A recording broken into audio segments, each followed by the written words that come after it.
Vamos ver o Power Ranking. A partir da minha avaliação dos 20... Mano, pior que o Celso no vídeo passado mandou um salve pra gente, mano. E eu não sabia disso. Me pegou de surpresa, velho. A gente tava assistindo aqui o vídeo dele. E você na live do Renato Vicente, o que acha? Aí eu...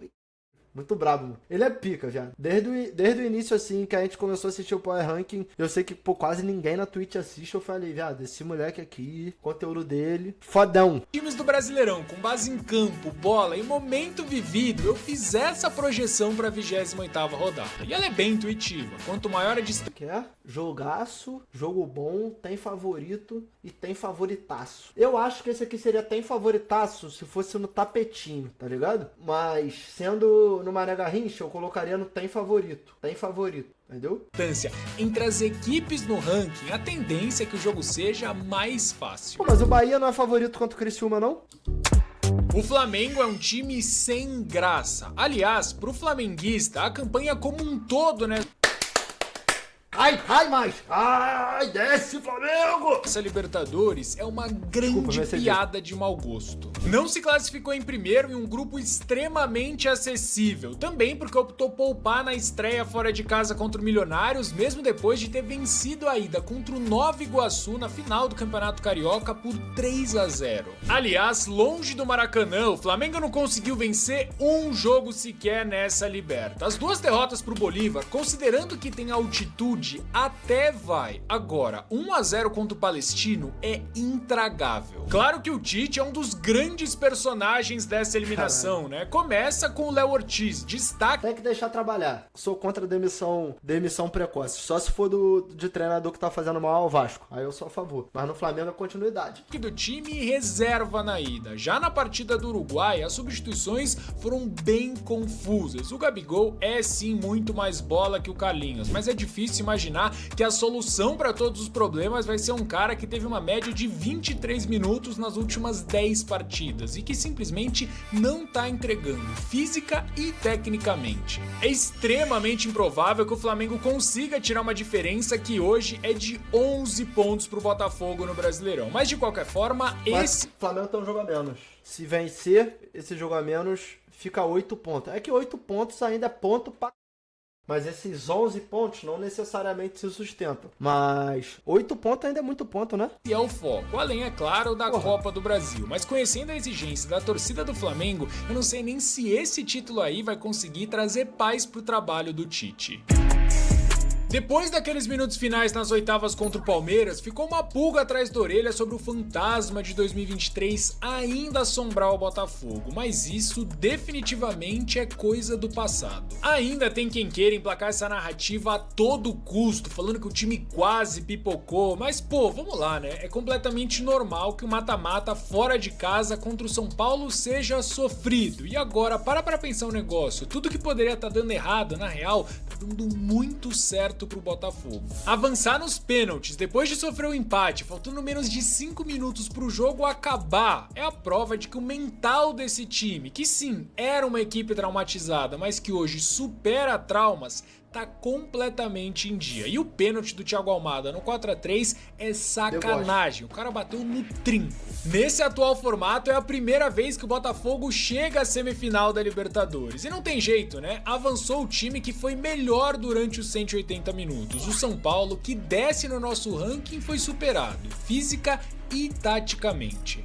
Não desce, né, mano? Teve a mesma posição ali, tava ali, continua na sexta, né? Barbosa foram impecáveis nos duelos contra o Caleri. Gregor e Marlon Freitas conseguiram anular o Lucas nos dois confrontos. E o Alex Telles fez o William Gomes ser substituído. Pô, essa dupla do Botafogo é foda demais, né? Ainda no primeiro tempo. Aliás, foi depois da entrada do Luciano que o São Paulo passou a criar mais oportunidades e teve as melhores chances do segundo tempo. E mesmo sem ter jogado bem, poderia ter saído com a classificação. O problema é que, além do Zubeldia, que fez escolhas muito questionáveis tanto na ida quanto na volta, as atuações do Caleri, seja no Newton Santos ou no Morumbis, foram desastrosas e exterminaram quaisquer chances do São Paulo avançar. Ah, mas ele fez o gol de empate. empate. E sim, é verdade, mas o São Paulo só não estava indo para os pênaltis muito por conta dele. E também nas penalidades foi ele quem desperdiçou a primeira. Em resultados e desempenho, o São Paulo vem muito abaixo no mês de setembro. A única vitória foi contra o Cruzeiro. E detalhe, tá? Com o time reserva. Claramente o Zubeldia não conseguiu encontrar uma alternativa para a ausência do Ferreirinha, e por mais que eu ache que a dupla de volantes hoje não seja um grande problema, um cara do calibre do Alisson faz muita falta. Agora que o São Paulo só vai disputar o Campeonato Brasileiro, qualquer coisa diferente de uma vaga direta para a próxima Libertadores, com certeza vai fazer a diretoria. Não, é mesmo, porque agora São Paulo só tem uma competição para jogar. Então, se ele não conseguir ir bem só jogando uma, enquanto tem um monte de times jogando 2, 3 competições, um monte não, né? Tem alguns times jogando 3 e alguns times jogando 2. Mas, por um campeonato de 20, vamos botar, deve ter uns 6, 7 times jogando mais de uma competição. Botafogo joga mais de uma, Flamengo joga mais de uma, Cruzeiro joga mais de uma, Galo joga mais de uma, o Galo joga 3, Vasco joga mais de uma, Atlético Paranaense foi eliminado, Corinthians joga mais de uma. Eu falei 7, tem 6 times jogando mais de uma competição. Pô, o São Paulo jogando uma só, tem que se destacar, né? Repensar o trabalho do Luiz Zubeldia. E de verdade, eu já adianto aqui que pra mim é uma loucura completa. Inclusive, dependendo do que acontecer no clássico desse final de semana, vai saber o que acontece. E já que o Botafogo foi eliminado da Copa do Brasil e não entra em campo no meio da semana que vem, é força máxima contra o Grêmio no tapetinho do Newton Santos, é favoritaço. A virada de chave no Corinthians Moleque, olha isso, mano. O Corinthians em quarto no Power Ranking, mano. Que loucura, velho. Realidade. Começou com a chegada dos reforços e se consolidou com um ótimo trabalho do Dom Ramon Dias. Até porque, hoje, o Corinthians tem um modelo de jogo muito bem definido. Desde a implementação do 4-4-2 com o losango no meio, o time já tá há 3 jogos seguidos sem sofrer gols, algo que não acontecia desde março de 2023. Claro que pode variar de acordo com o adversário, mas o Corinthians, depois dessa janela de transferências, consegue pelo menos manter o nível. Por exemplo, sai o Ranieri, entra o José Martinez e muito bem. Caso o Charles não possa jogar, o Carrilho também teve um cartão de visitas ótimo. E até mesmo o Rodrigo Garro, que é o craque do time. Se ele estiver fora por algum motivo, o Igor Coronado tá voando. Óbvio que ninguém esquece que só faltam 11 rodadas pro fim do Brasileirão e o maior objetivo dessa temporada ainda é se livrar do rebaixamento. Mas também não tem como a gente simplesmente ignorar esse aproveitamento recente em Copas. O Corinthians já bateu na trave na Copa do Brasil de 2023 e de novo, dá pra sonhar. O próximo jogo é bem complicado, mas a gente vai ter que... Agora, o São Paulo vai com o time titular absoluto também, né? Os dois, né? Que poderia ser muito pior. Tanto São Paulo quanto Corinthians. Ainda existiu uma dúvida se o São Paulo ia com o time titular e tal, pá. Quando a gente fez a primeira projeção, agora os dois vão com o time titular absoluto. Porque o clássico acontece em Brasília, no Mané Garrincha, o ponto positivo. E pô, nada melhor pro São Paulo que recuperar a moral com a torcida do que empurrar o Corinthians, que é um rival, assim, histórico, mais pra zona de rebaixamento. E é que o São Paulo ainda tá catando os cacos da eliminação na Libertadores. Agora, o ponto negativo é que o Corinthians não vence o Majestoso há 4 jogos. Do lado do Fortaleza, mesmo depois da... Pô, vou falar uma parada. Um empate não é bom resultado pro Corinthians, por incrível que pareça. Porque o Corinthians precisa ganhar jogos. Porque o Corinthians está muito perto de sair da zona de rebaixamento, mas ao mesmo tempo ele tem 27 jogos. Tirando Vitória, o Atlético tem 2 a menos, o Grêmio tem 1 a menos e tem 3 pontos a mais. O Criciúma tem a mesma quantidade, mas já tem 4 pontos a mais. O Juventude tem a mesma quantidade, mas já tem 4 pontos a mais. O Corinthians tem que ganhar os jogos, velho, tá ligado? Tem que ganhar os jogos, mano. Goleada contra o Bahia, que renovou as esperanças em busca de uma virada épica. O time praticamente não entrou em campo. Aliás, 5 a 0... mano? Na simulação, o Corinthians perdeu pro São Paulo e se salvou? Não, ele pode salvar perdendo pro São Paulo. Só que o meu ponto é, eu imagino que o torcedor do Corinthians quer que o time saia logo disso aqui. Tipo, ele escapar na simulação, ele pode escapar sendo que, pô, ele escapou lá na 38ª rodada. Pô, mano, o cara que torce pro Corinthians, ele não vai querer ver o time dando chance pro azar, não, mano. Dependendo de ganhar lá na última rodada e ainda tem outro ponto. Pontos corridos é foda, porque existe um mundo do campeonato chegar num desdobramento que, porra, eu posso rebaixar o rival? Tá bom. Sei lá o quê. E esse tipo de coisa acontece, todo mundo sabe, entendeu? No agregado foi pouco, e não só pelas chances perdidas pelo Thales Magno na ida, mas também na volta. Teve essa aí, por exemplo... Já tem a porcentagem de quem tem a tabela mais fácil. Para? Onde que tem isso, cara? Tá, depois do vídeo a gente dá uma olhada aqui pra ver essa matéria aqui. Caralho, maneiro demais isso aqui, mano. Não lembro deles terem feito isso, não. O Coronado consagrou o João Ricardo. Inclusive, esse é um dos lances que retrata muito bem a proposta do Ramon Dias de sufocar a saída de bola do Fortaleza com uma marcação bem encaixada. E detalhe, quando o time do Vojvoda tentou responder na mesma moeda, o Corinthians explorou muito bem os espaços. E é verdade, depois das substituições, o Fortaleza foi melhor nos 10 primeiros minutos do segundo tempo. E poderia até mesmo ter descontado o placar agregado se o Renato Kaiser não perde uma chance incrível. Agora, você também vai ter que concordar comigo que criar uma ou no máximo duas oportunidades a partir de aproximação e toque de bola em 180 minutos é muito pouco. Ainda assim, tem motivo de sobra para a torcida do Fortaleza acreditar numa vaga direta para a Libertadores. Até porque a gente tá falando do líder do retorno que nessa próxima rodada enfrenta o Cuiabá. E no Castelão, onde o Lion tá invicto ainda no Campeonato Brasileiro e o Cuiabá não vence fora de casa há 2 meses e meio. Falam por aí que se não é sofrido, não é galo, e dessa vez foi muito sofrido, o que não quer dizer que a classificação do Atlético Mineiro não foi merecida, afinal, a vitória no apagar das luzes não faz jus com nada do que a gente viu na Arena MRV. Até porque, enquanto o Atlético Mineiro talvez tenha feito o seu melhor jogo sob o Fluminense que tava numa crescente muito grande, já tá começando a... comando do Gabriel Milito, o Fluminense, sem dúvidas, teve a sua pior atuação com o Mano. A gente falou aqui na semana passada, né? Uma eventual classificação do Galo tinha que passar por uma mudança de postura. E o copeiro Gabriel Milito conseguiu fazer isso com uma única... Não pode ser copeiro, não. Não pode ser copeiro, não. O Galo não pode ser copeiro. Não pode ser copeiro. Ele pode ser copeiro em Libertadores. Na Copa do Brasil ele não pode ser copeiro, não. Senão fudeu. Alteração na escalação inicial. Sai o Bruno Fux e entra o Liang, que improvisado pela direita comeu a bola. E assim deu ainda mais liberdade pro Scarpa, que seguiu à risca a estratégia de alargar o campo e explorar a lateral. Foi depois de uma jogada por aquele setor, aliás, que o Guilherme Arana, responsável por exercer a mesma função do outro lado, conseguiu arrumar um pênalti pro Galo logo aos 5 minutos. Lógico, tá? O Hulk precisa ser criticado por ter perdido mais um pênalti de novo em um momento decisivo da Libertadores. Agora, daí pra questionarem se ele deve ou não ser o cobrador oficial, de verdade, eu acho uma loucura. O aproveitamento dele é altíssimo e enquanto ele estiver jogando, o Hulk vai ser o cara desse time. E outra coisa, tá? Cabem muitos elogios ao Fábio, o grande responsável por ter evitado um massacre ainda maior. Foram só 5 defesas, mas esses números aí enganam demais. Aliás, não tem métrica melhor pra gente avaliar o quão milagreiro foi um goleiro do que os gols evitados. E nesse quesito, o Fábio sobrou. E pra começar a entrar no detalhe sobre como o Galo virou o agregado, eu preciso falar sobre a versatilidade do Gustavo Scarpa. Pra mim, o melhor jogador em campo pelo lado do Galo, mano. O Scarpa... É porque o Daverson entrou e fez 2 gols, então... Não tem como... Tivesse que colocar um herói da partida, é o Daverson. Não tem jeito. Mas, pô, o Scarpa jogou pra...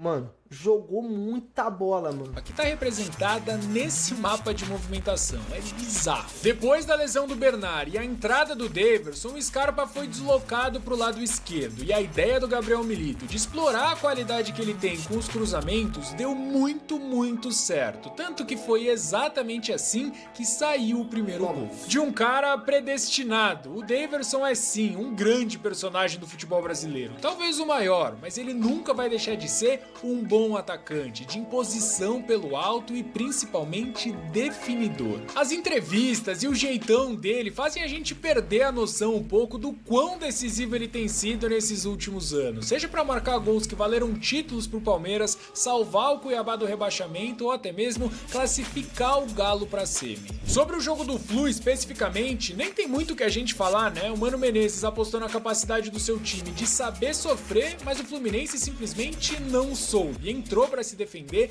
defendeu muito. Moleque, foi uma das partidas mais pífias em relação à parte comportamental que eu vi do Fluminense nos últimos, sei lá, anos. Tipo assim, o Fluminense, ele não entrou pra se defender, ele entrou pra ficar com o cu na linha, tá ligado? E orar, e pedir a Deus que não tomasse 70 gols no jogo. Muito mal durante os 90 minutos, e os números mostram que além do Fábio, um outro fator pra esse Amassa não ter sido... Mas esse papo do todo mundo avisou sobre o Mano Menezes, de fato todo mundo avisou, mas mano, de coração, o saldo do Mano Menezes é positivo, tá ligado? Se chegasse pro torcedor do Fluminense, quando o Fernando Diniz foi demitido e falasse assim, ó, vai chegar um treinador e daqui a sei lá quanto tempo, vocês vão estar assim, o torcedor do Fluminense pegava, tá ligado? Ou não? Positivo como? Não é que ele pega um Fluminense, pô, com menos 5 pontos em 15 jogos e ele, pô, engata 4 vitórias seguidas e perde uma, empata uma, já bota mais 2 vitórias seguidas, coloca o Fluminense, pô, chega a tirar o Fluminense da zona de rebaixamento, é que agora piora de novo, entendeu? Cara, quando ele chega, é um negócio inacreditável. Ainda maior foi única e exclusivamente a sorte. Mas a real é que o Fluminense nem tem tempo pra lamentar, até porque já enfrenta o Atlético Goianiense fora na próxima rodada, um jogo de 6 pontos contra o pior mandante do Brasileirão, mas que venceu 2 das últimas 3 partidas em casa. Sobre o Galo agora, por mais que o jogo contra o Vasco na Copa do Brasil seja só na próxima quarta-feira, eu não estranharia nada se o Milito poupasse um ou outro jogador, até porque o Campeonato Brasileiro já era. E não, ele tá falando do brasileiro, né? Não, brasileiro tem que ser prioridade do Galo, força máxima. Copa do Brasil não vale nenhuma. Tira os cara da Copa do Brasil. Em São Januário, na outra semana, sair na frente na Arena MRV é fundamental. O Palmeiras saiu do seu pior pro melhor momento da temporada. Assim como aconteceu em 2023, o time do Abel vem crescendo na reta final do Brasileirão. Todo mundo sabia que isso ia acontecer. Todo mundo sabia. Quando o Palmeiras precisar jogar só o brasileiro, ele vai varrer todo mundo. Todo mundo sabia que isso ia acontecer. Tá ligado? Todo mundo. É o principal perseguidor do Botafogo. Ao todo, 6 jogos de invencibilidade, mas contando só o Brasileirão, já são 5 vitórias seguidas. Em 2024, o Palmeiras só teve uma outra sequência tão positiva quanto... 14 gols de saldo nos últimos 5 jogos. Tá aí, que beleza. Essa, e ela acabou com uma atuação bem abaixo contra o Fortaleza. Verdade que foi com uma escalação bem alternativa, mas a grande diferença entre esses dois recortes está no nível de atuação. No primeiro turno, por exemplo, o Palmeiras não fez bons jogos contra Bragantino e Criciúma. Já nessas últimas partidas, o time do Abel Ferreira, claro, na minha opinião, mereceu todos os resultados que conseguiu. O pior momento recente, se é que dá pra gente chamar assim, foi no segundo tempo contra o Vasco, quando o time do Rafael Paiva teve a maioria da posse de bola, mas mesmo... Esse jogo aqui tá errado, foi 1-1, pô. Vocês não viram que o Felipe Coutinho fez, não? Pra mim, aquilo ali, pelo menos um empate na tabela tinha que ir pro Vasco. Deixou no chão, girou, meteu caneta, depois puxou. Moralmente falando, 1 ponto pra cada. Só que o Palmeiras é um time que não tem fair play, não é justo com como o futebol deveria ser. E aí ele pegou todos pra ele. Mas a gente sabe que se o futebol fosse justo, era 1 ponto pra cada lado ali. Mesmo assim, cedeu as chances mais perigosas pro Palmeiras, que acertou bola na trave, o Maurício teve uma chance cara a cara com o Léo Jardim, dentre outros erros em tomadas de decisões, principalmente do Rony. E tem que ser dito também, desde a eliminação pro Botafogo, a defesa vem seguindo à risca a cartilha da baliza zero que o Abel tanto preza, muito por conta, óbvio, de uma fase absurda que vive o Everton, mas todos os jogadores do sistema defensivo têm muito mérito. Não à toa, esse time tá há 4 jogos sem sofrer gols, mesmo tendo que lidar com desfalques e enfrentando um Vasco que tinha marcado gols nos seus últimos 10 jogos. O Vasco é pica mesmo, mas o Vasco também é um time do bem. Eu sempre falo para as pessoas não confundirem. O Vasco é pica, mas o Vasco é um time do bem. Não faz sentido pro Vasco chegar lá e acabar com a fase do Palmeiras, pô. Tá ligado? Times que, pô, historicamente se dão bem. Não é interessante pro Vasco, entendeu? O Vasco é pica. Ele querendo, ganha de qualquer um. Só que tem dia que o Vasco não quer. O Vasco não deixa de ser humilde em nenhum momento da trajetória dele. Pegou a visão? Além dessas baixas, o Abel ainda não vai poder contar com o Estevão para enfrentar o Atlético Mineiro no Brinco de Ouro da Princesa. Então o Vasco vai fazer a boa pro Galo? Não, pô. Quer dizer, ele vai fazer a boa. Ele vai tirar o Galo pro Galo não ter que jogar 3 competições e os atletas se cansarem para competições mais importantes, como, por exemplo, a Copa Libertadores, entendeu? O Vasco é do bem, mas você não pode ter uma mente limitada, olhar só pro que tá na tua frente. Tu tem que ver você tá vendo só a ponta do iceberg, entendeu? Tese, a parada é duríssima, mas eu não sei não se o Galo não vai poupar. Caiu a invencibilidade do Vasco no Brasileirão. Eram 6 jogos sem derrotas, mas ela veio depois que o time reencontrou um velho problema. Contra adversários que sobem as suas linhas para fazer uma marcação Faz isso comigo não, Ryan, pelo amor de Deus, cara. o Vasco vem enfrentando muitas dificuldades. Dessa vez aconteceu com o Ryan, mas também já foi com o Hugo Moura, com o Praxedes, é completamente normal, mas não... Cara, esse lance é inacreditável, velho. O Léo Pelé... Muitas dificuldades. O erro é do Hugo Moura, tá? Só pra deixar claro. Mas o Léo Pelé, depois da situação da merda, ele continua correndo. Isso aconteceu com o Léo Pelé ou o Paulo Henrique, não sei, mano. Acho que é o Léo, não sei. Sei que, mano, o jogador continua correndo pra lá, tá ligado? E é claro, é o Paulo Henrique. E é claro que já deu merda, tá ligado? Já foi. Ele vai correndo, ele vai, ó.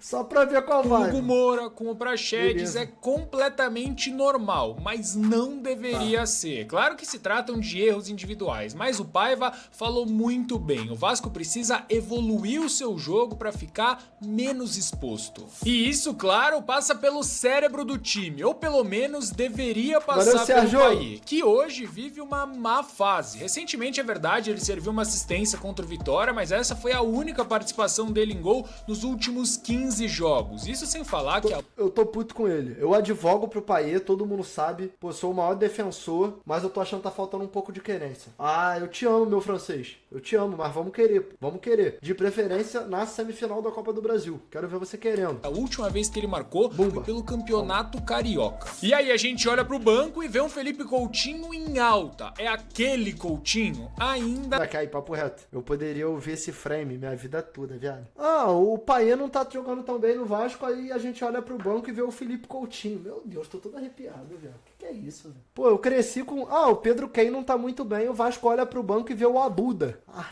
Aí, papo reto, Vitória chegou, mano. Que tempo maravilhoso que a gente tá vivendo, família. Não, mas fez gol contra o Flamengo, melhorou o time contra o Palmeiras, e já que o Paiva falou que os dois não podem jogar juntos, eu te pergunto, o Coutinho merece ser titular? Já pensando nesse próximo jogo e principalmente a ida da Copa do Brasil, são duas paradas duríssimas. Agora, falando especificamente dessa partida contra o Cruzeiro, pela questão física e tempo de preparação, eu acho que o Vasco pode levar, mesmo fora de casa. 7 jogos de invencibilidade contra o Cruzeiro, pela questão física e tempo de preparação, eu acho que o Vasco pode levar, mesmo fora de casa.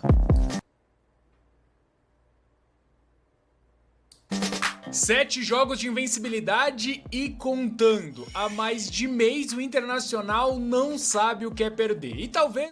O Inter tá voando, hein? O Inter tá voando, mano. Tá voando. Está voando. Aí, pra quem pediu o link aí, ó. Até tenha demorado pra entrar no nosso top 10. Agora, uma coisa é certa. Se mantiver a pegada, não sai mais. Até o empate contra o Bragantino nesse meio de semana, o Inter vinha de 4 vitórias seguidas. E essa sequência positiva aí tem nome e sobrenome. Roger Machado. Depois de um início ruim, ele desfez o sistema do Eduardo Cudê e encontrou um 11 ideal. Foi o grande responsável por recuperar o Barnabé, que hoje é titular absoluto da lateral esquerda. Já do lado direito, com a saída do Bustos, o Bruno Gomes assumiu a vaga e vem dando conta do recado. Dentre as mudanças lá na frente... Bruno Gomes titular na lateira, mano.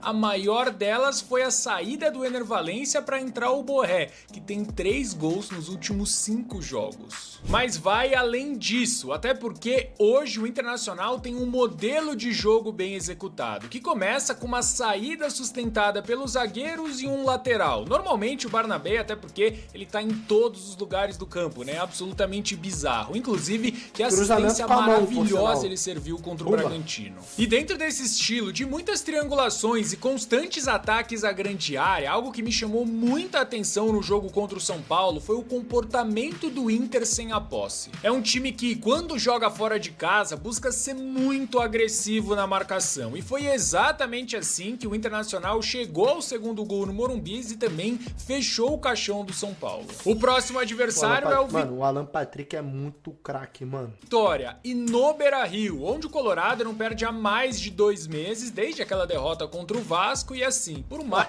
Sempre ele. Mais que o Vitória vinha de 2 resultados positivos em sequência, o Inter é muito favorito.